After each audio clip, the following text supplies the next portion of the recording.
Organizaciones Data Driven, la cual fue organizada por las sociedades de alumnos de Actuaría e Ingeniería Física en colaboración del Departamento de Física y Matemáticas. El día de hoy nos acompaña para ello el maestro Stefan Brentano. El maestro Brentano estudió Ingeniería Industrial en el Instituto Tecnológico y de Estudios Superiores de Monterrey y realizó un MBA en la Universidad de Leuven, Bélgica.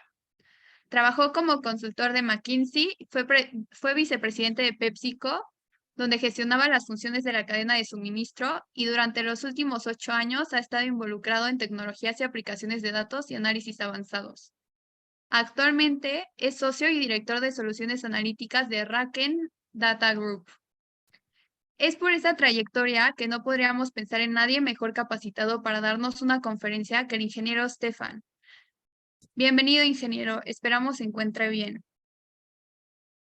Sin más que agregar, los dejamos en las expertas manos de nuestro ponente. Bienvenido. Okay. Muchas gracias, Fernanda, y un gusto estar aquí. Entonces, déjenme proyectar mi pantalla. Entonces, ¿ya todos la ven? Muy bien. Sí. Bueno, pues nuevamente, Fernanda, agradezco la invitación para darles una conferencia sobre, pues, a final de cuentas, aplicaciones de matemáticas en el mundo de las organizaciones, en el mundo de las empresas. Algo que, un tema que está muy de moda hoy en día, que se llama Data Driven Organizations. Casi todas las empresas hoy en día en México y en el mundo se quieren convertir en Data Driven Organizations, que básicamente significa que quieren apalancar la ciencia de datos, que es, digamos, ahorita lo voy a definir, una especie de matemáticas aplicadas. Bueno, entonces, el objetivo de mi plática, permítame aquí nada más mover una cosa de mi, ahí está. El objetivo de mi plática va a ser desde una perspectiva de negocio, mostrarles cómo diferentes organizaciones generan valor utilizando los datos y utilizando la gran cantidad de datos que se generan actualmente. Y básicamente lo que les voy a tratar de explicar es, bueno, los básicos de la ciencia de datos.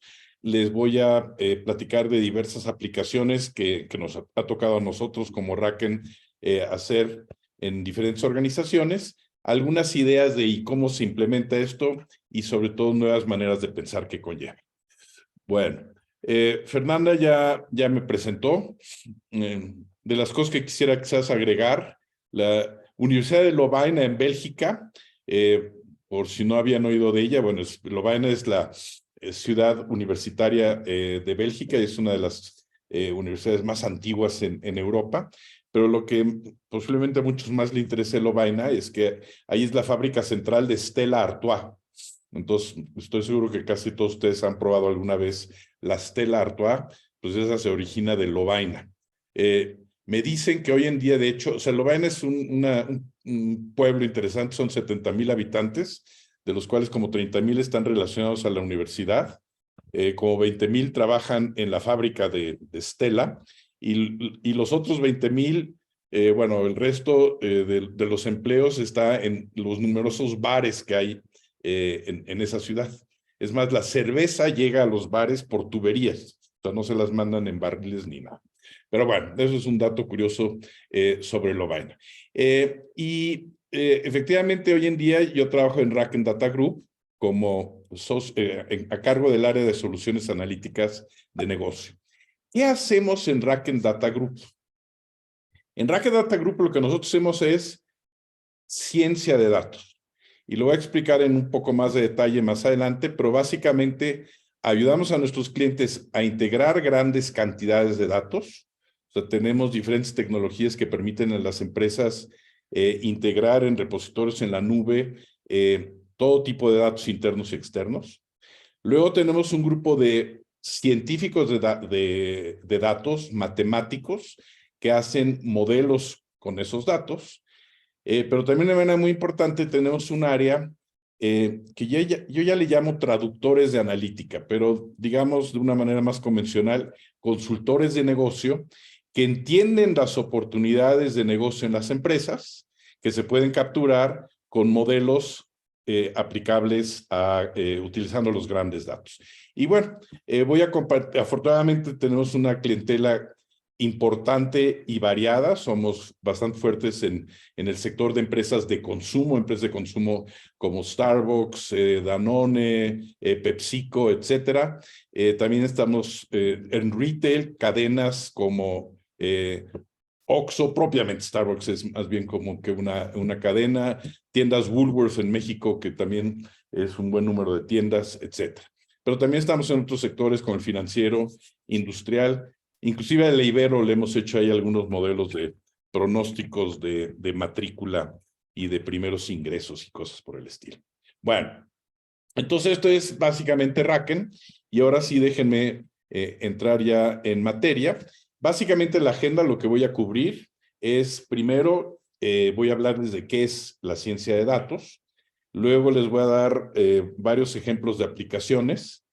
Luego les voy a platicar de cómo se come esto y una metodología que se llama CRISP, pero con algunos tips prácticos de cómo se utiliza esa metodología. Les voy a dar un panorama de las tecnologías y pues un cierre. Si alguien tiene preguntas en cualquier momento, interrúmpanme. Déjenme aquí abrir. Lo que no estoy pudiendo ver es a todos. A ver. Pero bueno, si alguien de repente levanta la mano, sí necesitaría ayuda, Fernanda, que me diga si alguien levantó la mano y hay alguna pregunta. Pero por favor, siéntanse en libertad de interrumpir y preguntar en cualquier momento. Bueno, entonces déjenme empezar con el primer capítulo y platicarles este tema de la ciencia de datos. Entonces, como ya les dije, la ciencia de datos es la capacidad de las organizaciones de generar soluciones a través de integrar grandes cantidades de datos y de aplicarles modelos matemáticos. ¿De dónde surge hoy en día toda esta gran interés e iniciativas que han surgido en las empresas alrededor de la ciencia de datos? Pues aquí me refiero a una gráfica que es de IBM, pero que yo actualizo todos los años. Ya IBM hace algunos años estableció o detectó que en el mundo se genera un enorme volumen de datos a una gran velocidad, o sea, en tiempo real, y además una gran variedad de datos. Datos estructurados, que son básicamente datos tabulares que provienen de los sistemas transaccionales de las propias empresas, datos no estructurados, como pueden ser videos, textos, que vienen de redes sociales, de cámaras, de diferentes tipos de sensores. Y bueno, y también hay el concepto de datos semiestructurados, que básicamente pueden ser datos también en forma tabular, numérica, pero que no vienen de los sistemas transaccionales. Entonces, se genera muchísima información. Es más, ¿cuánta información se genera? IBM calculó, y yo lo he actualizado todos los años, que hoy en día se genera algo así como 8 por 10 a la 12 gigabytes diarios de información. Ahora, ¿eso será mucho o poco? Bueno, espero que se imaginen que 8 por 10 a la 12 gigabytes es mucho, pero para darles una noción de qué tanto es eso, hace como 2 o 3 meses salió en las noticias que el mundo llegó a 8,000 millones de habitantes. 8,000 millones de habitantes es 8 por 10 a la 9. Entonces, si dividen 8 por 10 a la 12 gigabytes que se generan diariamente en el mundo, entre 8 por 10 a la 9 habitantes que hay en el mundo, te queda que se generan básicamente 1,000 gigabytes por persona al día. Y eso es mucho o poco. Bueno, pues si ustedes alguna vez han bajado alguna película de Netflix o de iTunes o lo que sea a alguna de sus tabletas, se darán cuenta que una película pues tiene más o menos 2 gigabytes. Entonces, si se generan 1,000 gigabytes diarios por persona de información, es como si cada uno de nosotros, cada día del año, generásemos 500 películas de Hollywood. O sea, la cantidad de información que se genera en el mundo equivale a que cada habitante genere 500 películas, el sonido, los diálogos, la música, las imágenes, etc. Otra manera de verlo es, una película pues dura 2 horas. O sea, en 24 horas cada uno de nosotros genera 1,000 horas de información. Y bueno, ¿y por qué hay tanta información en el mundo? Pues primero, bueno, porque todos los sistemas de las empresas, etcétera, generan todo tipo de datos, pero además porque estamos llenos de sensores, ¿no? Seguramente varios de ustedes tienen un reloj que les mide el pulso y les mide las horas de sueño y les mide quién sabe cuántas cosas de manera constante. Sus coches están llenos de sensores. En las organizaciones, en las plantas, etcétera, está muy de moda el tema del IoT, del Internet de las cosas, del Internet of Things, que son sensores por todos lados. Entonces, hoy en día, o en los últimos años, y ha crecido exponencialmente, se genera muchísima información. Pero también han sucedido algunas otras cosas. Es una gráfica del Economist. Por otro lado, todo el costo de cómputo para almacenar esa información, para procesar esa información, para transmitir esa información, se ha reducido de manera exponencial, logarítmica. O sea, los costos en los últimos 20 o 30 años de todo lo que es costos de capacitación, de capacidades, de conexiones, etcétera, se han reducido dramáticamente. Hoy cualquier smartphone tiene mayor capacidad de cómputo que todas las computadoras que tenía la NASA en 1969 cuando pusieron al primer hombre en la Luna. O sea, cualquier smartphone hoy tiene más capacidad y a mucho menor costo. Entonces, por un lado, entonces se genera mucha información, pero además toda la capacidad de procesar esa información, el costo correspondiente se está volviendo cada vez más trivial.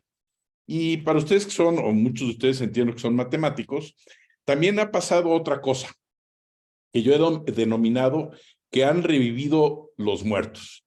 No estoy muy seguro si ustedes en su carrera, me imagino que quizás sí, estudiaron bayesianos, o sea, el teorema de Bayes y demás. Bueno, déjenme platicarles que Bayes, bueno, Bayes de entrada es fue teólogo, fue un reverendo en el sentido religioso, que vivió en Escocia, pues hace 300 años, o 200, que murió hace 260 años. Él era religioso, pero además hacía temas matemáticos. Y básicamente lo que él descubrió fue el tema de las probabilidades condicionadas. A los que no son matemáticos, luego yo les explico con ejemplos del béisbol. ¿Qué es eso de las probabilidades condicionadas? Que a medida que voy yo obteniendo más información, puedo ir actualizando las probabilidades de que algo ocurra. Y tomo el ejemplo del béisbol. Para los que les gusta el béisbol va a estar muy fácil, los que no les gusta el béisbol les platico brevemente. El béisbol es un deporte donde un señor le avienta una pelota a otro y el otro, el bateador, le tiene que pegar a esa pelota con su bat. Y cuando ustedes ven béisbol en la tele, aparece un número, el porcentaje de bateo. Y entonces, siempre, este señor, por ejemplo, tiene un porcentaje de bateo de 27.4. Significa, 27, le pega el 27.4% de las veces. Pero si ustedes escuchan al narrador gringo, y a los gringos les encantan las estadísticas, les dicen, bueno, a ver, 27.4 es su promedio, pero cuando le pichea a un pitcher, el que avienta la pelota es zurdo, su porcentaje de bateo baja a 250. Pero está jugando de local. Cuando está jugando de local contra un pitcher zurdo, su porcentaje de bateo sube a 29%. Oye, pero además, algún otro estadio, es de día. Pues si es de día y está como local y con pitcher zurdo, su porcentaje de bateo sube a 31%. O sea, lo que inventó Bayes fue un método para ir actualizando las probabilidades de que algo ocurra. A mí me lo enseñaron hace muchos años en la escuela, en el colegio alemán, y recuerdo que cuando a mí me lo enseñaron, y yo ya soy un poco más viejo que la mayoría de ustedes, cuando a mí me enseñaron Bayes, me dijeron, mira, es más bien una curiosidad matemática, porque a medida que le vas metiendo variables y demás, se vuelve muy complejo y muy talachudo y no hay manera de resolver. Nada más que hoy en día, justamente con la baja de los costos de cómputo y demás, por ejemplo, los bayesianos se han convertido una de las herramientas también frecuentemente utilizadas en la ciencia de datos. Por ejemplo, es más, ahorita estamos con una empresa de consumo que está utilizando modelos de Bayes para calcular las probabilidades de éxito de un nuevo producto que está lanzando, que tiene X diseño, a X precio, en X región, con X tipo de cliente, se manda en X tipo de canal, con X tiempo de entrega, etcétera. Entonces, este tipo de problemas la probabilidad de éxito de este producto lo puedes resolver con bayesianos. Entonces, en suma, hoy en día hay una disciplina que se llama la ciencia de datos, que está desarrollándose con mucha fuerza en las organizaciones debido a que se están generando muchos datos, B, a que los costos de cómputo para procesar esos datos han disminuido dramáticamente, y C, a que hay toda una serie de técnicas matemáticas innovadoras, y algunas no tanto, pero que se pueden aplicar para generar resultados que tienen alto impacto en las organizaciones. Bueno, esto es a manera de introducción a lo que es la ciencia de datos. Insisto, si hay alguna duda, me pueden interrumpir en cualquier momento. Déjenme ahora platicarles un poco de aplicaciones de la ciencia de datos en las organizaciones. Y voy a poner primero algunos ejemplos de aplicaciones hasta cierto punto evidentes y que seguramente todos conocen, pero luego voy a poner aplicaciones un poquito más sutil, que ilustran de manera un poco más sutil qué es exactamente una Data-Driven Organization. Posiblemente mucha gente, si le preguntas, a ver, dime aplicaciones de ciencia de datos, muchos van a referirse a Amazon. Amazon, cuando empezó con su negocio de libros, parte de la razón por la que le fue muy bien fue por todo el tema de las recomendaciones. Entonces, me estoy seguro que la gran mayoría de ustedes ha hecho compras en Amazon y sabe que Amazon te hace recomendaciones. Básicamente lo que hace Amazon es utiliza modelos de analogías. Entonces, cuando tú, Fernanda o Dominique o Abril se suben a Amazon, por un lado el sistema de ellos, la plataforma de ellos, compara la información que tiene de ustedes con la de otros de sus usuarios y ahí establece grados de similitud. Entonces dice, Abril se le parece igual a tal grupo o segmento de clientes, por lo tanto, le voy a ofrecer a Abril productos que sé que han sido populares con ese segmento de clientes. Y de manera similar, cuando ustedes piden determinado producto, Amazon también establece la similitud de ese producto con otros y te dice, oye, pues gente que ha comprado este producto también ha comprado estos otros productos. Y pues eso ha sido, a final de cuentas, buena parte del éxito de Samsung. Ahora, digo, de Amazon. Por supuesto, hay muchas otras empresas que hacen extenso uso de todas estas técnicas de ciencia de datos, de machine learning, de inteligencia artificial. Oxxo, por ejemplo. Oxxo, esto lo que les voy a decir es información pública. Oxxo tiene más de 20,000 tiendas. Y en cada tienda tiene varios miles de SKUs, de productos. Oxxo tiene un concepto que le llaman Legos. Entonces tienen, si no recuerdo mal, como 12,000 Legos, que son, digamos, unidades de manejo de producto. Entonces, un Lego puede ser un exhibidor parcial, donde en la parte de refrescos que trae igual 3 cocas, 2 sidrales y una Fanta. Otro Lego puede tener 5 cocas, 3 sidrales, etc. Entonces tienen más de 10,000 Legos y el chiste es cómo combinas esos 10,000 Legos en las más de 20,000 tiendas para maximizar las ventas, ¿no? Entonces, dependiendo pues también del tamaño de la tienda, del entorno de la tienda y demás. Se puede imaginar que es un problema que tiene miles y miles de variables y sin embargo, pues hoy en día eso está bastante optimizado y demostrablemente el uso de técnicas de ciencia de datos le ha permitido a Oxxo incrementar en dobles dígitos su negocio. El modelo de expansión.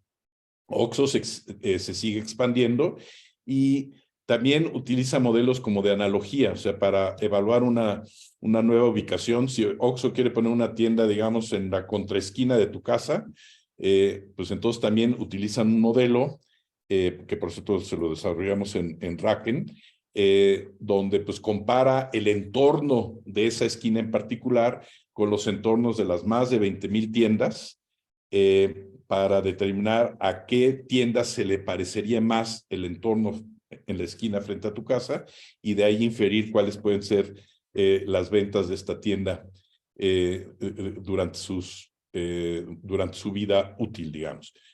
Por cierto, la presión de esos pronósticos es de más del 95-96%. Fraudes. Oxxo es pues una de las instituciones financieras más grandes, porque reciben muchísimos pagos. Es más, creo que más de la mitad del negocio de Oxxo ya es todo el tema de pagos por servicios, pero pues ahí también se presentan situaciones de lavado de dinero y demás. Entonces, son varios millones de transacciones diarias en Oxxo, y hay toda una plataforma que tiempo real detecta outliers y otro tipo de transacciones no habituales que pueden alertar sobre una posibilidad de fraude. Y otro ejemplo interesante y que vale la pena, y por cierto lo volvieron a poner ahorita en Netflix. Si no lo han hecho, les recomiendo mucho ver la película de Moneyball. Moneyball es una película ya un poco más vieja, tiene 20 años, pero es una muy buena ilustración de la metodología que se requiere para todo este tema de la ciencia de datos. O sea, sí, la matemática y la tecnología per se que utiliza ya es antigua, eso ya se superó, pero la metodología que voy a ilustrar más adelante es muy ilustrativa en esta película. Entonces, esa película vale la pena por 3 razones. Primero, para los que les guste, pues sale Brad Pitt. Segundo, esta película ganó varios Óscares, entonces es una buena película. Pero tercero, insisto, la metodología. Y básicamente la película platica la historia, no voy a decirles todo el detalle de la película para que tengan incentivo de verla, pero básicamente la película platica la historia de los Atléticos de Oakland, un equipo de béisbol hace más o menos 20 años, y cómo el dueño de los Atléticos de Oakland contrata un nuevo director para la organización y le dice, pues mira, yo nada más tengo la quinta parte del presupuesto de los Yankees de Nueva York. Los Yankees es el equipo más rico, pero pues entonces con esa quinta parte del presupuesto quiero que me armes un equipo ganador. Y algo que sí es clave en esto es que el nuevo director dijo, a ver, ¿cómo puedo armar un equipo mucho más barato que el de los Yankees en Nueva York, pero que me ayude a ganar el campeonato? Y básicamente lo que él se pone a ver es por qué los jugadores de béisbol eran tan caros. Y dijo, es que los jugadores que los equipos compran son los jugadores que tienen el mayor porcentaje de bateo. Y ahí viene la genialidad de ese cuate, y es la historia real. Dice, oye, ¿y ese será el mejor indicador? ¿Ese será el indicador más importante? Y básicamente lo que se pone a pensar, dice, pues el indicador más importante no parecería ser el bateador que más veces le pega a la pelota. El indicador más importante es el bateador que finalmente más carreras anota. Y entonces revisan las estadísticas y se dan cuenta que los jugadores que cumplen el nuevo criterio son totalmente distintos a los más famosos y por lo tanto también mucho más baratos. Pero bueno, ahí y luego ya toda la película es cómo se implementa todo. Eso es una película que vale la pena, pero pues también a final de cuentas ilustra el impacto de un enfoque estadístico para resolver problemas de negocio. Pero lo que les acabo de poner parecerían ser pues ejemplos más o menos convencionales, digamos, de aplicaciones de la ciencia de datos. Pero lo que hoy en día y todas estas han tenido beneficios muy importantes de 15% y precisiones analíticas, en realidad no más de 95%. Pero lo que las organizaciones están buscando es algo más, es convertirse en data-driven organizations. ¿Y qué es una data-driven organization? Es una organización que, más allá de mejorar sus procesos de toma de decisiones basadas en datos, integran los datos y la analítica en nuevos modelos de negocio. Antes de entrar en los ejemplos que tengo preparados, Uber, por ejemplo. Uber es una empresa que todo su modelo de negocio funciona con datos. O sea, tú necesitas el servicio, te metes una aplicación, pones tu solicitud y ahí ya empiezan toda una serie de algoritmos que calculan quién es el conductor más cercano y con una calificación adecuada a tu segmento y que además te va a llevar y ya que viene el conductor por ti, el algoritmo le dice al conductor por dónde se tiene que ir y demás. O sea, todo el modelo de negocio, no es nada más fue una idea, una ocurrencia, una pequeña aplicación, es todo el modelo de negocio alrededor de datos. Déjenme darles algunos otros ejemplos. A ver, una pregunta a la audiencia. ¿Quién me puede decir qué es Rappi o qué es Corner Shop? A ver si Yo, alguien...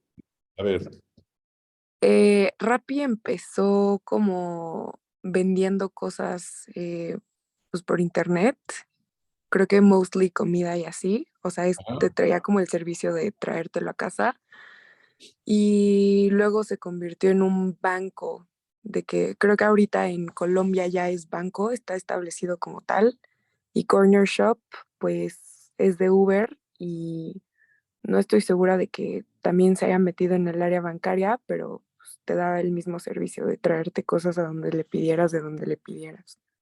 A ver, pero entonces, gracias, Sofía. Pero entonces para ti, a final de cuentas, Rappi y Corner Shop son dos aplicaciones que te hacen el súper y una ahora ya se metió a la banca. Bueno, eso es lo que, pues, a primera vista parecería que es Rappi, que es Corner Shop, pero en realidad son mucho más que eso. Básicamente los dos son marketplaces donde probablemente la mayor parte de sus ingresos no vienen de la comisión por hacerte el súper. La mayor parte de sus ingresos vienen por la explotación de información. De manera muy simplificada, Rappi, Corner Shop y algunos otros similares atienden y tratan con diferentes audiencias. Por un lado, los consumidores. Ahora sí que las amas y los amos y les ames de casa que piden su súper. Entonces, bueno, ahí ya Rappi y Corner Shop monetizan porque pues registran cada compra que hiciste, cuando la hiciste, igual te mandan recordatorios, te mandan promociones para que compres más, etcétera. Entonces, por un lado, efectivamente, lo de hacer el súper, ellos se quedan con una comisión y lo monetizan aún más haciéndote los recordatorios. Pero también registran qué compraste, qué marcas compraste. Y entonces los dos generan enormes cubos de información. Algunos de esos cubos, algunos se los dan de manera gratuita a las empresas, pero también hay esquemas progresivos donde se cobra por esa información. Y más allá de eso, también luego organizan promociones conjuntas. Entonces, igual se dan cuenta que un consumidor o que hay mucha demanda, no sé, por salchichas de food y por, no sé si aquí diga Bimbo, y por panes de hot dog de Bimbo, y por mostazas que pueda vender Herdes o quien sea. Y entonces igual también arma paquetes promocionales diciendo, oye, pues vamos a promover hot dogs, oye, estoy detectando que estos productos se venden de manera conjunta. Entonces hacen también diseños conjuntos de iniciativas comerciales. Entonces, y por otro lado, obtienen también eficiencias operativas porque toda esa información y pronósticos muy precisos, pues saben dónde está la demanda, esto es un poco más parecido a Uber, de dónde van a venir más pedidos, de dónde a dónde hay que entregar, y esto también les permite para organizar la logística y saber, digamos, hacia dónde enviar las motos y demás. Entonces, no hay que irse con la finta. Efectivamente, te hacen el súper, pero el negocio más interesante es todo lo que monetizan detrás de ello. Entonces, en ese sentido, pues es un data-driven organization. Otro ejemplo quizás más mundano, industria acerera, una industria que no necesariamente ha innovado mucho, pero esto es algo que nos tocó a nosotros hacer. La industria acerera, uno de los insumos más importantes para la industria acerera es la chatarra. Entonces la chatarra se funde y con ello creas varilla, alambre y demás. Bueno, resulta que hay toda una ciencia detrás de la chatarra. Hay muchísimos tipos de chatarra. Hay chatarra que puedes comprar en mercados spot, hay chatarra que puedes comprar en mercados de más largo plazo. Hay diferentes calidades de chatarra, hay diferentes niveles de oferta regional. Si eres una acerera, hay otras acereras que compiten por la chatarra. El caso es que para una acerera, lo primero que hicimos fue, por un lado, hacerles un modelo analítico, un modelo típico de investigación de operaciones, de minimizar el costo de adquirir chatarra, sujeto a cientos de miles de restricciones. Fue un modelo, nada más también para darse cuenta un poco de las magnitudes del tema de ciencia de datos. Fue un modelo que usó más de 10,000, 15,000 variables y más de 50,000, 60,000 restricciones. Y ese era un modelo para determinar qué chatarra debo de comprar, a qué costo, en dónde y para asignarla a qué producto. Por otro lado, también le hicimos a esta empresa cerera pronósticos analíticos de demanda. Entonces, para más de 1,000 SKUs, analizar en detalle cuál va a ser la demanda por región, por canal, por tipo de cliente, por tipo de producto. Pero el chiste, final de cuentas, fue conectar todo esto en el modelo de negocio. Entonces, que este pronóstico de demanda alimentara los planes de producción, que esos planes de producción alimentara los sistemas de requerimientos de materiales. Por otro lado, tienes corriendo el motor analítico que dice qué chatarra tienes que comprar para qué tipo de productos, y entonces, a final de cuentas, todo eso se conecta. Entonces, hoy esta empresa cerera ha logrado beneficios de varios millones de dólares por tener sus modelos analíticos, pero además estos modelos analíticos funcionando de manera sincronizada dentro de un proceso de negocio. Entonces, eso es básicamente, la ciencia de datos, por un lado, son aplicaciones. Empecé con algunos ejemplos de aplicaciones puntuales, pero a final de cuentas, el gran chiste y el gran impacto es cuando logras que esas aplicaciones sean parte de todo el proceso de negocio. Al rato les voy a poner un ejemplo más de Starbucks. Y sí, y estos cuates han obtenido beneficios de doble dígito en millones, o sea, de varios millones de dólares, doble dígito en cuanto a porcentajes de ahorros y de crecimientos por atinarle a la demanda. En general, hay muchas aplicaciones. Algo que nosotros siempre tratamos de recomendar a las empresas es que tengan claro su árbol de palancas de valor y cómo puedes tener soluciones analíticas para esas palancas de valor. Entonces, en general, una empresa quiere incrementar sus ventas, quiere lograr eficiencias operativas o quiere lograr eficiencias administrativas. ¿Cómo logras eficiencias o cómo mejoras tus ventas? Pues encontrando nuevos clientes. Entonces, muchas empresas utilizan modelos de analítica avanzada con geoestadística, con muchos datos geográficos, para encontrar nuevos clientes o nuevas ubicaciones. Les puse el ejemplo de Oxxo. Otra cosa es cómo logras mayores ventas, sistemas de recomendaciones, como lo que expliqué de Amazon. Les voy a poner más adelante un ejemplo de Starbucks, de cómo gestionan sus promociones con analítica avanzada. Y también les voy a poner un ejemplo un poquito más adelante de un problema clásico de la ciencia de datos, es cómo predecir qué clientes me pudieran querer abandonar y cómo evitar que me abandonen. Esto de Data Driven Sales, bueno, es un tema de hipersegmentación que ahorita no voy a explicar. En la parte de eficiencias operativas, mantenimiento predictivo, el Internet de las cosas, es también un tema que está ahorita muy de moda. Torres de control analítica, o sea, tener información de tus operaciones tiempo real y sistemas de alerta basados en inteligencia artificial son de las aplicaciones importantes. En logística, la logística es siempre parte de la planeación de la demanda. Esto hoy en día hay que hacerlo también con técnicas de analítica avanzada. En la parte laboral, predicción y gestión de rotación de personal. Entonces, detectar gente que se te quiere ir de tu empresa y cómo los retienes es una aplicación típica. Y en la parte financiera, en la que imagino muchos de ustedes están, todo el tema de predicción y gestión de fraudes, que también se los platiqué de Oxxo. Y para concluir un poco esta parte de aplicaciones, una ilustración del cambio que implica en la manera de pensar estas nuevas tecnologías.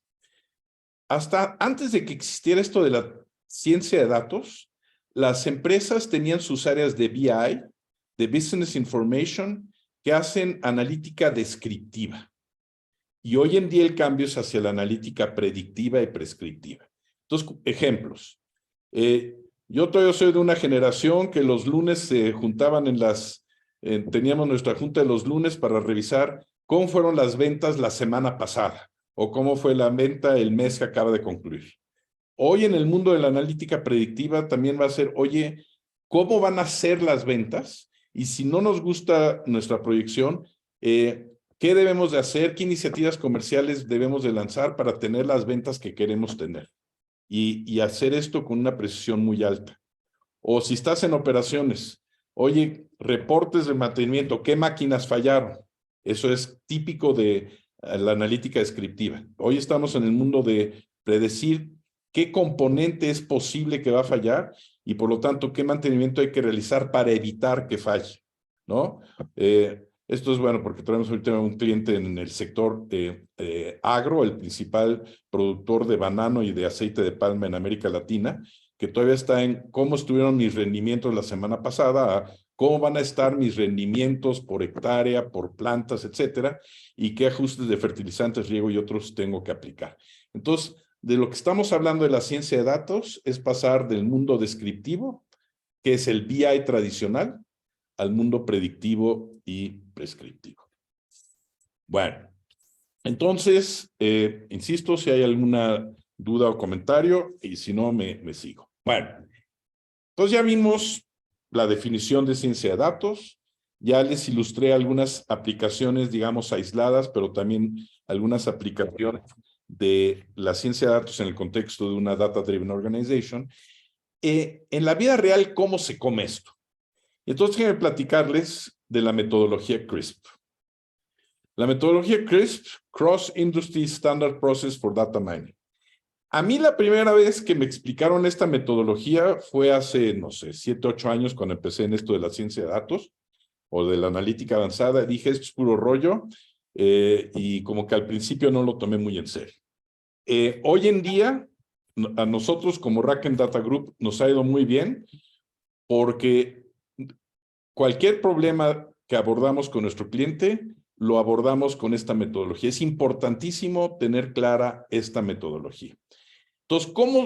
Y no nada más aplica estrictamente hablando para el tema de ciencia de datos. En realidad aplica para la resolución de problemas. ¿Qué te dice la metodología CRISP? Y por supuesto ahorita la voy a ilustrar. Cuando quieres capturar una oportunidad de negocio o resolver un problema, lo primero que tienes que hacer claramente es entender cuál es esa oportunidad de negocio. Tener eso clarísimo. ¿Qué indicador vas a mover como resultado de haber resuelto el problema? Si ese es el indicador correcto. El tema de cuál es el problema no siempre es tan evidente. Entonces, hay una frase célebre de Einstein que decía que cuando se enfrentaba a un problema, dedicaba el 95% del tiempo a formular correctamente el problema, porque ya todo el resto, el 5% restante, ya era la resolución mecánica del problema. El gran tema es siempre entender muy claramente la oportunidad de negocio. Ahorita lo voy a ilustrar. Ya que entendiste la oportunidad de negocio, en el mundo de la ciencia de datos, pues muchos de estos problemas los vas a resolver apalancando datos. Entonces, también por otro lado, ya que entendiste el problema de negocio, hay que dedicarle también tiempo a pensar qué datos voy a usar. Al rato lo explico, pero Big Data no es, o la ciencia de datos no es, agarra todos los datos que se te ocurran, mételos a la licuadora y a ver qué sale. También el conseguir datos, el preparar los datos, requiere de tiempo y cuesta dinero. Entonces también hay que ser racionales con qué datos vas a meter. No se trata de meter demasiadas variables, porque además si metes demasiadas variables, luego ya no puedes explicar las variables de tu modelo. Luego vienen ya los temas quizás más mecánicos de, ya que decidí qué datos voy a usar, todo el proceso de curación de los datos, limpiar los datos, bueno, conseguir los datos, limpiarlos, normalizarlos, ver qué hago con outliers, qué hago con huecos, etc. Luego ya viene la parte de la modelación. La modelación también, hoy en día hay muchas plataformas que ya traen varios algoritmos imbuidos. Entonces, digo, sí es útil hoy en día saber Python y R para complementar algunos de estos modelos y personalizarlos, pero mucho de esto ya está automatizado. El chiste viene luego, la evaluación. Cuando los matemáticos te entregan un modelo y hay que evaluar si ese modelo efectivamente hace sentido y resuelve el problema de negocio, además de cómo le comunicas a la gente de negocio lo que genera el matemático. Y por último, perdón. Y por último, nunca hay que olvidar todo el tema de la implementación. Por cierto, Moneyball ilustra muy bien todo este ciclo, porque básicamente aparecen los 6 pasos en la película y en cada paso aparecen cosas que hicieron bien, cosas que hicieron mal y que tuvieron que corregir. Entonces, Moneyball es buenísimo para entender todo este ciclo.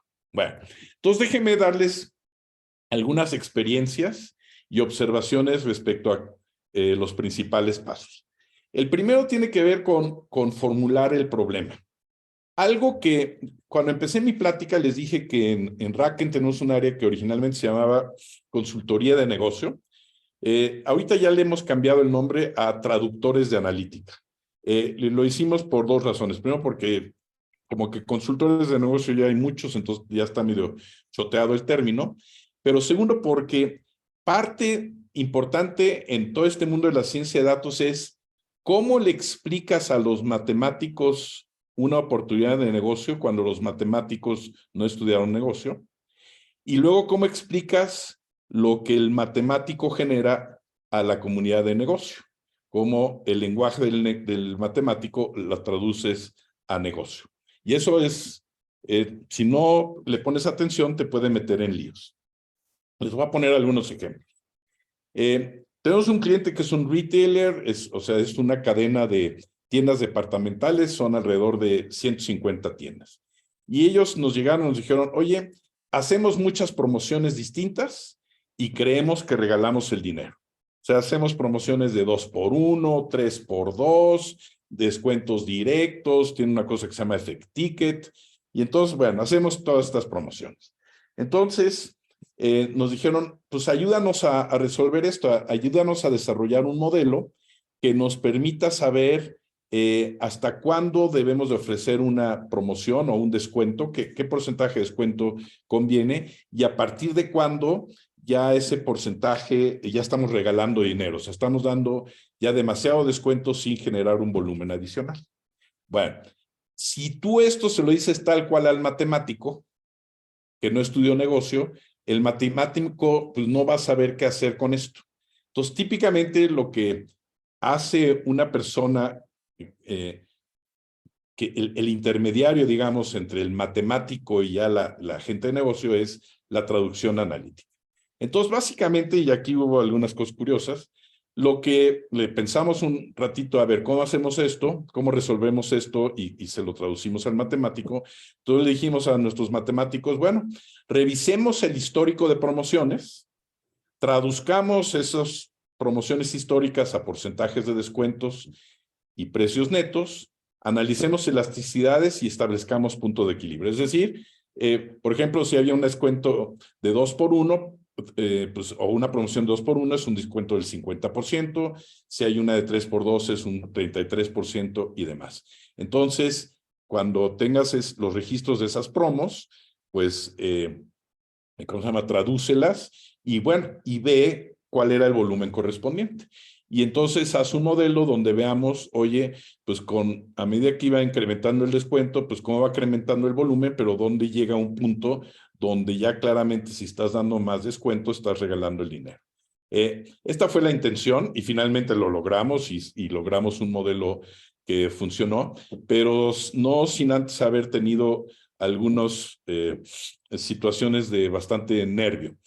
Por ejemplo, cuando le dijimos al matemático, traduce descuentos y ve el volumen, y por lo tanto calcula las elasticidades, el matemático que no estudió negocio, como que no sabía que lo que hizo fue poner porcentaje de descuentos contra volumen, pero no puso los precios netos, porque para gente de negocio el tema de las elasticidades era muy evidente y que era a precios, pero pues eso el matemático no lo sabe. Entonces lo primero que hizo fue un modelo que nada más tenía porcentajes de descuentos y volúmenes y pues le salió una cosa que no tenía el menor sentido. Entonces, bueno, ahí la lección fue, nunca vas a correr el riesgo de sobrecomunicarle al matemático. El matemático, por cierto, muy bueno en matemáticas, pero no sabía que, al final de cuentas, tenías que ser los precios netos, compararlos con el volumen. Entonces ahí es donde luego necesitan ayuda los matemáticos. Esta fue otra, una empresa de consumo. Decía, esta empresa le vendía a The Home Depot. Entonces dice, tengo muchos datos de The Home Depot. Ayúdame a modelar el sell-in. Ahora, esta le llegó directamente al matemático. Entonces el matemático aquí, bueno, sí cometió un error porque no sabía que era sell-in, y entonces, y no se puso a investigar qué era sell-in, sino que supuso, sell-in han de ser los inventarios. Entonces, esta es una compañía que le vende a The Home Depot. Sell-in, por cierto, es lo que tú le vendes a The Home Depot, y los inventarios, pues es otra cosa, son la cantidad de tu producto que The Home Depot tiene en su tienda. Entonces, bueno, nuevamente el matemático ahí por alguna razón recibió la solicitud directamente, no hubo una traducción analítica, y lo primero que hizo fue modelar los inventarios, y nuevamente obteniendo resultados que no servían. Ya que intervino el traductor de analítica, lo que finalmente se hizo fue, bueno, primero, a ver, cliente, a ver, empresa, ¿por qué quieres modelar? Si tienes tantos datos, ¿por qué quieres modelar el sell-in? O sea, eres una empresa que le vende a The Home Depot y The Home Depot te está pasando todos los datos. Entonces, ¿por qué no mejor modelas lo que The Home Depot vende de tu producto, que se llama el sell-out? Hagamos un modelo que pronostique el sell-out y de ahí pronostiquemos todos los inventarios y el sell-in y los inventarios que requieres en la cadena. Entonces, parte de lo que hay que hacer en este mundo es a veces reformular los problemas que inclusive alguien te dice para que hagan más sentido. Más allá de explicarle ¿cómo se llama? Al matemático, pues, qué son estos términos. Y bueno, la gráfica se ve chiquita, pero ese es el resultado real.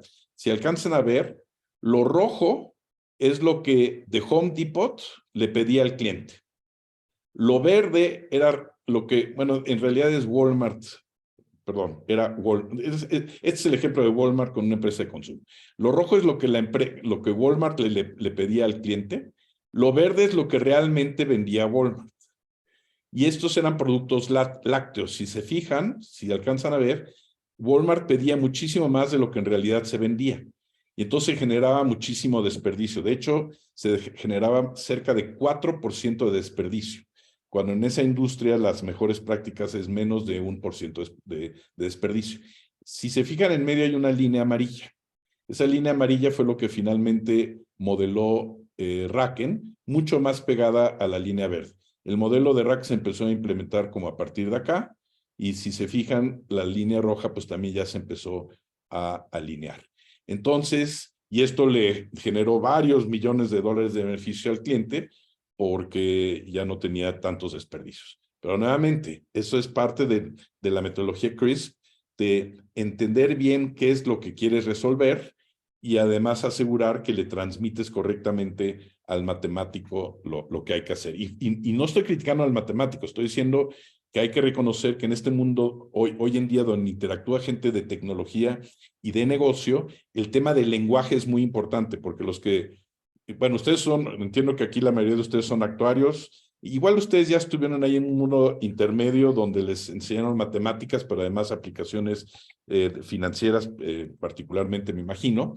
Entonces quizás ustedes sean más sensibles, pero en general los que estudiamos negocio tenemos un reto de cómo comunicamos a los técnicos que estudiaron tecnología o matemáticas, y entonces cómo podemos comunicarnos de mejor manera.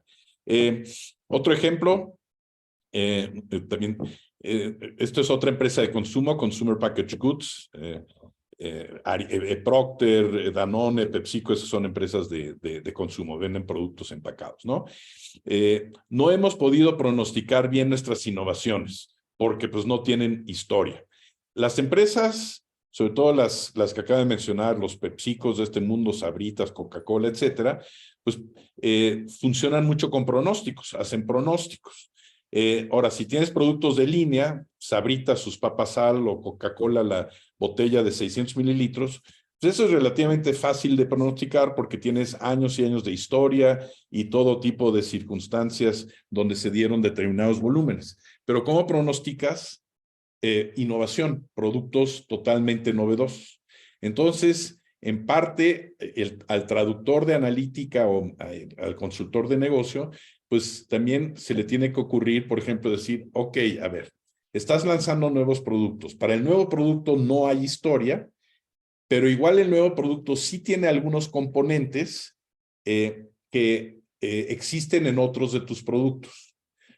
Por ejemplo, una empresa de consumo que acaba de lanzar por primera vez en su línea yogurts sabor manzana.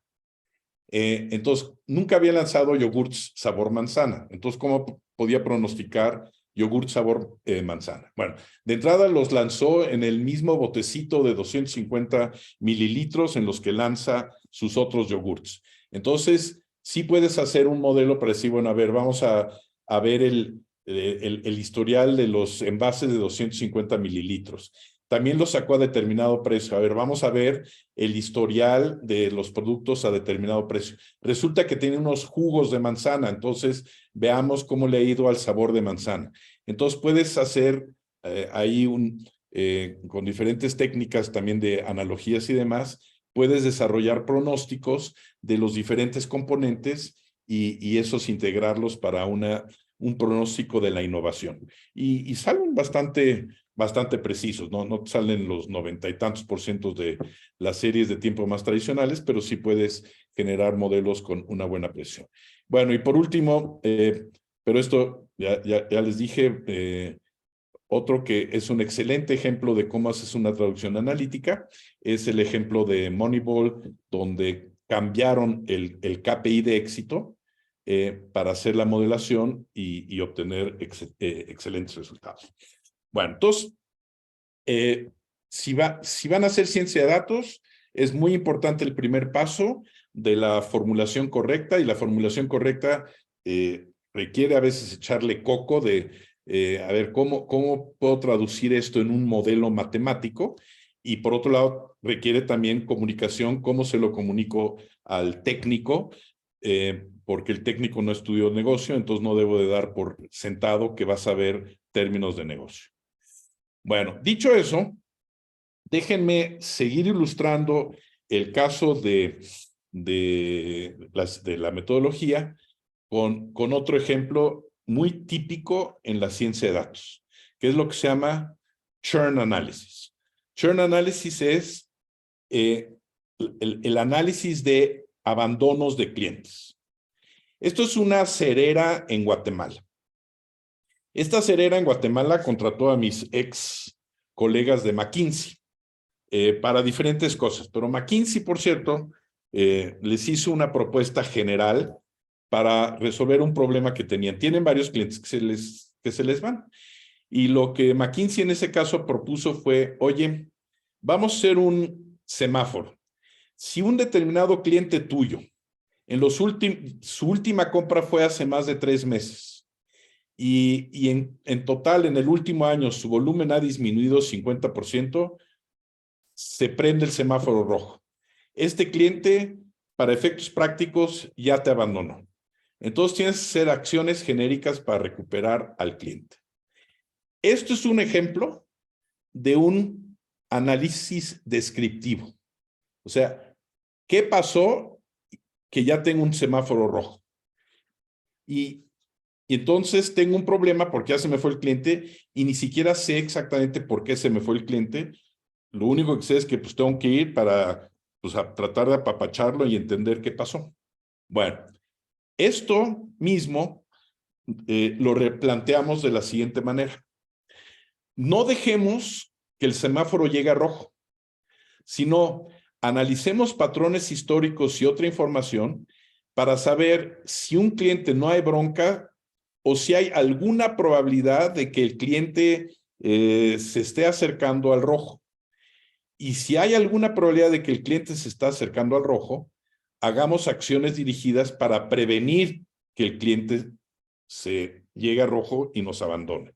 Entonces, hagamos un modelo predictivo de abandonos. No dejemos que se prenda el semáforo, hagamos un modelo predictivo de abandonos. Bueno, entonces, así fue, digamos, la formulación del problema. Lo siguiente que se hizo fue, ok, ahora, ¿qué datos le metemos al modelo? Como comenté hace rato, Big Data no se trata de meter todos los datos imaginables y ver qué sale. También tienes que pensar bien qué datos vas a meter en un modelo. Y la razón es porque si metes demasiadas variables, insisto, es muy caro conseguir toda la información y además entre más variables metes, más difícil es explicar el impacto de cada uno. Entonces, ¿qué se hace en la vida práctica? Si vas a resolver un problema de estos, lo primero que al menos nosotros hacemos, bueno, es práctica bastante común, se hacen talleres con gente experta, en este caso de esta serie, para decir, oye, a ver, ¿por qué se van tus clientes? Con base en tu experiencia, ¿por qué se van? Y haces talleres de lluvia de ideas, y siempre que haces talleres de lluvia de ideas te salen, perdón, te salen igual más de 250 posibilidades. Hacer un modelo con 250 variables es absurdo. Entonces lo que normalmente haces es, ahora prioricemos las variables. Inclusive para que lleguemos, digamos, a 20, a 25. Inclusive esto, hasta pueden que sean muchas. Pero no le metas más de 20 variables a un modelo. Aquí, por cierto, hay una parte importante de la película de Moneyball. En Moneyball, bueno, no quiero revelar mucho, pero él toma ahí una decisión ignorando la experiencia de algunas personas. Cuando hagas este tipo de ejercicios, hay que incorporar la experiencia organizacional. Les voy a dar un ejemplo, voy a abrir un pequeño paréntesis. Alguna vez me tocó o participar en un proyecto con Starbucks, hace muchos años, con otra empresa, que era la ubicación de tiendas de Starbucks, dónde poner cafeterías de Starbucks. Y se hizo este proceso. Veamos qué variables vamos a modelar. Y alguna persona de Starbucks dijo, hay que meterle al modelo la disponibilidad de transporte público cercano. Bueno, todo el mundo dijo, no, el transporte público, si la gente que va a Starbucks no usa transporte público, pésima idea.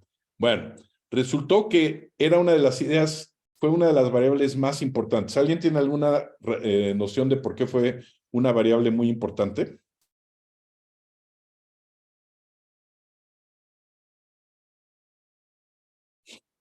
Bueno, les adelanto. Si bien los clientes de Starbucks no van en transporte público típicamente, los que sí van en transporte público son los baristas. Y un factor importante para el éxito de una tienda de Starbucks es que no haya mucha rotación de baristas. Y una manera de que no haya mucha rotación es que tengan una posibilidad razonablemente fácil de llegar a Starbucks. Entonces, por eso la variable disponibilidad de transporte público fue una de las 4 o 5 más importantes para que explicaban el éxito de una tienda.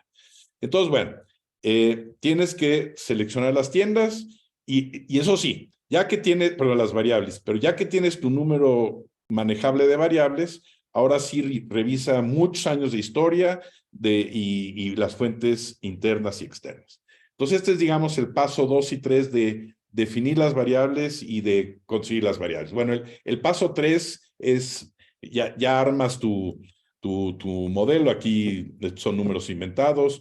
Esto es para un modelo que se llama supervisado, pero ahorita no me meto en esos detalles. Este es en realidad de una telecom, de una empresa de televisión y telefonía e internet, entonces, donde también tiene un problema de abandono. Entonces ya generas tus históricos, donde ves los históricos de tus suscriptores, características como su edad, su código postal, nivel socioeconómico, qué paquete contrataban, si había quejas, bla, bla, bla, y si abandonó o si no abandonó. Y con base en esto, pues ya construyes alguna regresión, algún modelo de árboles, algún X modelo de machine learning, y básicamente lo que este tipo de modelos te arrojan es el suscriptor X tiene tantas probabilidades de abandonar porque hay unas fallas en el centro de operaciones que lo atienden. Y por lo tanto, o puedes hacer el mantenimiento predictivo en los centros de mantenimiento y hablarle al cliente para decirle que ya le resolviste el problema. Y por lo tanto, esta telecom ha reducido su abandono en más de 20%. Pero digamos que eso ya la parte matemática, y me adelanté a los resultados. Lo que es interesante es típicamente qué pasa cuando los matemáticos te entregan los modelos. Los modelos deben de arrojar resultados lógicos, no siempre lo hacen. Si no arroja resultado lógico, tú le tienes que decir al matemático, oye, este modelo no me arrojó resultados lógicos. Normalmente muchos de los matemáticos te dicen, no, es que le apliqué un XGBoost y hice redes neuronales, claro que está bien el modelo, entonces no hay que dejarse intimidar. Y también hay que ayudar a los científicos de datos a explicar los resultados. Este es un ejemplo real. Este es el modelo que hicimos para una empresa en el sector telecomunicaciones, su modelo de abandono. Entonces, el vicepresidente de Mercadotecnia nos dijo, oigan, ¿cómo sé si el modelo me va a servir o no me va a servir? Y la propuesta del matemático fue y fue esta. Le voy a decir al vicepresidente de Mercadotecnia que su área bajo la curva ROC va a pasar de 0.66 a 0.73 y que su función 1,2 va a pasar de 0.11 a 0.21. Esto quizá lo entiende un matemático, pero no lo entiende una persona de negocio. Esto, por cierto, es algo que ahí le pusimos en el PowerPoint que mandó el matemático. Esto es inentendible. Y lo que finalmente hicimos fue traducirlo a algo que la gente de negocio pueda entender. Oye, estos son tus históricos de abandonos. A partir de la modelación, esto es lo que le va a pasar al porcentaje de clientes que se te van. Esto sí te lo entiende la gente de negocio. El chiste es que esto sea equivalente a esto. Pero básicamente es otro de los temas con los que finalmente cierras, digamos, la parte de la modelación. Y por supuesto, lo último que hay que hacer es implementar los modelos. Hay que ver, los modelos matemáticos no viven en un vacío, viven dentro de procesos de negocio, hay que explicar a la gente, hay que capacitar, etcétera. Es muy interesante en la película, en esta parte, cómo primero tienen unas ideas muy raras de cómo implementar y cómo luego sí lo van implementando de mejor manera. Bueno, con eso les di alguna noción de la metodología para resolver problemas de ciencia de datos. Nuevamente, ¿alguna duda o comentario aquí?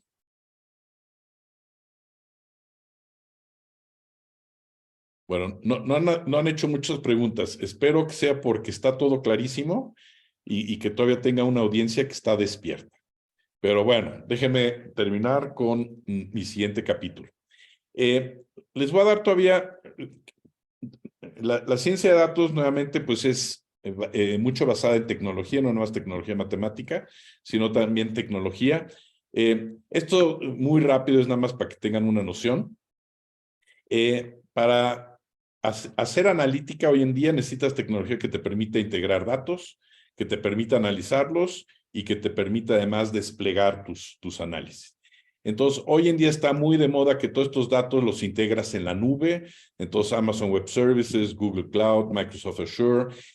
También hay plataformas especializadas en la nube que son muy eficientes. Quizás alguna vez se encuentren, si están metidos en ciencia de datos, plataformas como Snowflake, que son repositorios muy modernos y muy flexibles. Y también hay tecnologías que te ayudan a integrar los datos. O sea, de los sistemas transaccionales tienes que jalar los datos y meterlos a las nubes.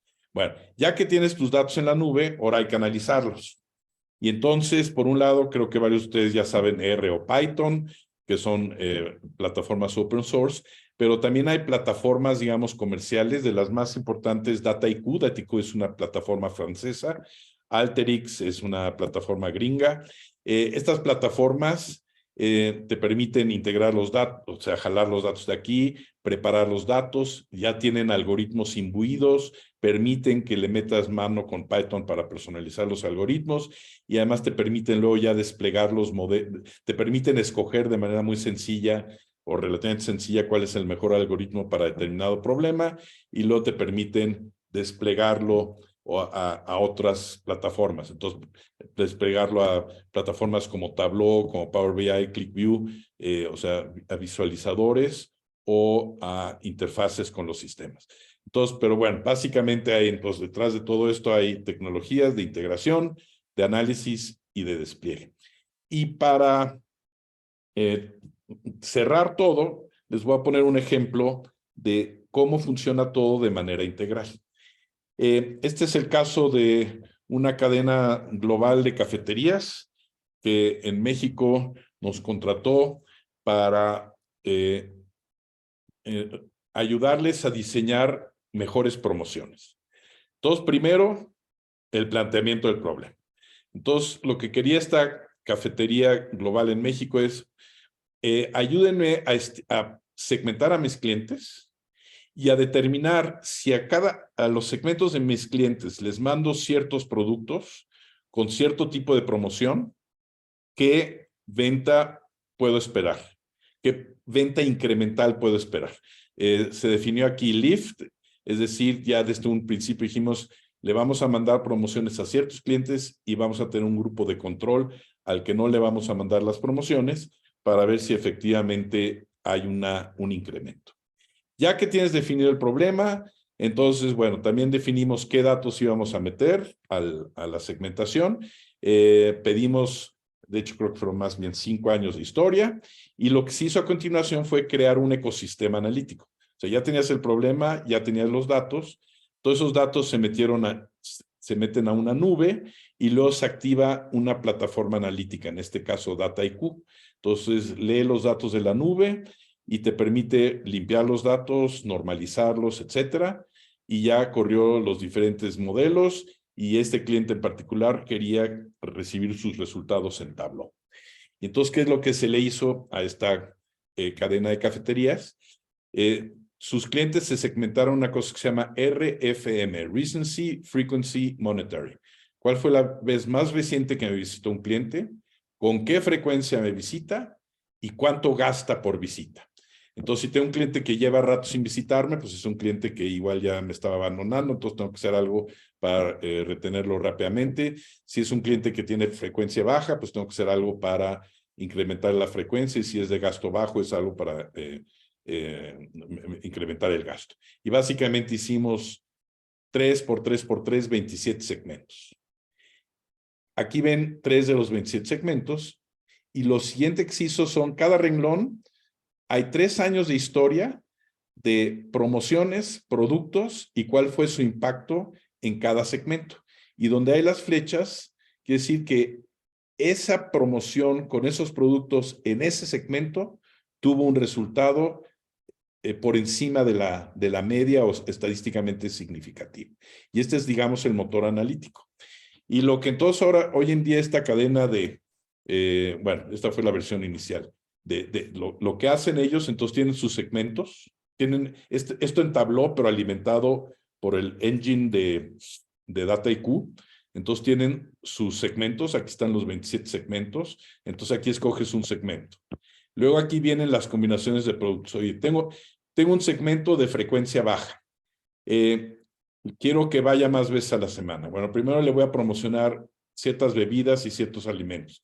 Le voy a ofrecer un café latte con un croissant de chocolate. Le voy a decir que si va, aquí viene entonces, si va 4 veces a la semana, le voy a dar 2 estrellas de oro, y esto lo voy a hacer en tales estados de la República Mexicana, etcétera. Y ya que diseñé mi promoción, le doy clic y el sistema me dice, esta promoción que diseñaste va a vender tanto por encima de lo que esperarías. Y si al analista le gustaba esa promoción, daba Enter, y básicamente esto se interfacea con toda la plataforma de ejecución. Si ustedes están en Starbucks Rewards y les han llegado de repente promociones, esas promociones vienen de un sistema analítico de esta naturaleza que luego alimenta la plataforma de mailing. Bueno, hay algunas cosas ahí manuales como el diseño de los artes, pero toda la analítica detrás de la promoción que les llega en correo obedece a un sistema así. Esto ya ha evolucionado, pero era la manera en que funcionaba hace como 2 o 3 años, y con resultados espectaculares. Más de 15% de incrementos de ventas promocionales y precisiones de pronósticos también muy, muy acertadas. Pero bueno, entonces con eso, perdón. Con eso ya les expliqué, entonces, yo creo que les di mucha información, pero espero que algo se les quede ahí grabado. Les platiqué qué es la ciencia de datos, la integración de tecnologías de datos, analítica y sentido de negocio. Les di varias aplicaciones tanto aisladas como de Data Driven Organizations. le expliqué la importancia de la metodología CRISP, les di un panorama general de las tecnologías. Y con lo que, esto me lo voy a saltar para ya no hacer tanto rollo, lo que siempre concluyo es con algún par de recomendaciones. Si esto de la ciencia de datos les pareció interesante y si cubrió algunos temas que no necesariamente vieron en su carrera de actuaría, y si quieren profundizar un poco más, hay un libro que aunque ya tiene 3 o 4 años, es muy bueno porque explica tanto la metodología como algunos de los algoritmos y trae buenos ejemplos. Entonces, y aparte se presta para que lo ojees, no lo tienes que leer en detalle. Este es un libro que vale la pena consultar y definitivamente les recomiendo que vean la película de Moribund. Entonces, bueno, eso es lo que tenía yo preparado. Entonces, nos quedan algunos minutos. Entonces, si tienen alguna duda o comentario, déjame nada más regresar aquí. A ver, espérense. Entonces, déjenme dejar de compartir. Y entonces, no sé si todavía estén despiertos y si hay alguna duda o comentario respecto a lo que viene. Yo sí tengo una duda. Por ejemplo, bueno, tengo dos dudas, de hecho. La primera es, o sea, ¿qué lenguajes nos recomendaría como aprender? Porque sé que algunos como que ya son muy viejos, otros casi no se utilizan, y también tanto como para, como usted dijo, visualizar tipo Tableau y todo eso, ¿cuáles nos recomienda? Esa es una. Y la otra es, pues, por su trayectoria y así, ¿cuál fue como la barrera más grande que encontró usted cuando después de empezar a trabajar en todo esto de data analytics y así, o sea, si hubo como algún reto que se le presentó y que chances se nos podría presentar a nosotros o así? Bueno, a ver, entonces déjame empezar por la segunda y siempre sí presentarles. ¿Están viendo otra vez mi pantalla? Sí. Sí, Lo que les estoy aplicando, toda mi plática fue de cómo aplicar la ciencia de datos en el negocio. Y ahí va a depender un poco de qué barreras te puedes encontrar. Una barrera frecuente en varias empresas es que creen que estos son proyectos de TI y que solo es cuestión de conseguir la mejor tecnología. Casi me acuerdo que el primer cliente que visité para tratar de venderle proyectos de ciencia de datos fue una empresa muy grande en el sector panificador, que me dijeron, no, nosotros ya tenemos Teradata y entonces ya tenemos la mejor tecnología y por lo tanto, gracias por tu servicio. Bueno, nunca sacaron ni una sola aplicación. Las empresas u organizaciones que creen que estos son temas de TI, con lo que terminan típicamente es con un Ferrari en el estacionamiento. O sea, compran tecnología, pero como no se pusieron a pensar y en qué la voy a usar, y no involucraron a la gente de negocio, entonces, insisto, terminan con Ferraris en el garaje.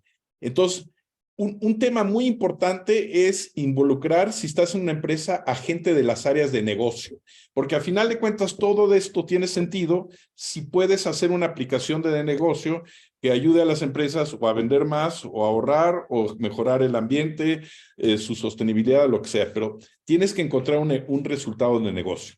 Entonces, esa es, digamos, un issue frecuente, que a TI le cuesta mucho promover esto. Y más bien hay que ver cómo acercársele a la gente de negocio. La segunda es cuando dicen, son nuevas herramientas, ok, voy a poder ahora tomar mejores decisiones y voy a modelar muchos datos y a ver qué sale. No, si ese es tu enfoque, tampoco vas a obtener grandes resultados. Lo que hay que entender es que si aplicas bien la ciencia de datos, te cambian los modelos de negocio, ¿no? O sea, es pasar a cambios en los procesos, ¿no? Entonces, les puse el ejemplo de la cerera. Entonces, ahora tengo ahora un sistema que me permite calificar probabilidades de mis clientes. Eso implica que ahora yo tengo que comunicarme con clientes de una manera distinta a la que lo venía haciendo. Tengo que detectar qué problemas tienen y resolver los problemas de manera anticipada. Entonces, son cambios en los modelos de negocio. Entonces, hay que entender... Es un debate que tuve con un proveedor de tecnología. Mencioné, bueno, para no ponerlos en evidencia, hay una de las empresas que mencioné de plataformas analíticas, dice, no, tenemos un ejemplo de Philips 66, es una empresa en Estados Unidos, hicieron 1,500 casos de uso el año pasado. Entonces, cuando yo oí que hicieron 1,500 casos de uso, primero dije, órale, esos son un chorro de soluciones, pero resultó que cada solución les dio $2,000, $3,000 de beneficio. Entonces, $3,000 o $2,000 de beneficio por 1,500 fueron $3 millones para una empresa que vende 100,000 millones de dólares. Absolutamente insignificante. Entonces, el chiste aquí no cuenta tanto la cantidad como la calidad. O sea, hacer poquitos proyectos, pero de alto impacto, más que muchos proyectos de bajo impacto. Y bueno, y la otra es esa, todavía en las empresas hay mucha gente de mi edad.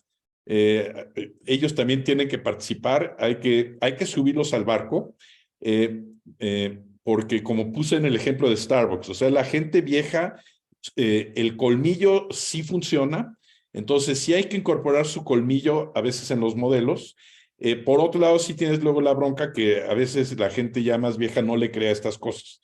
Entonces, bueno, ahí hay que ir generando quick wins y demás para irlo subiendo.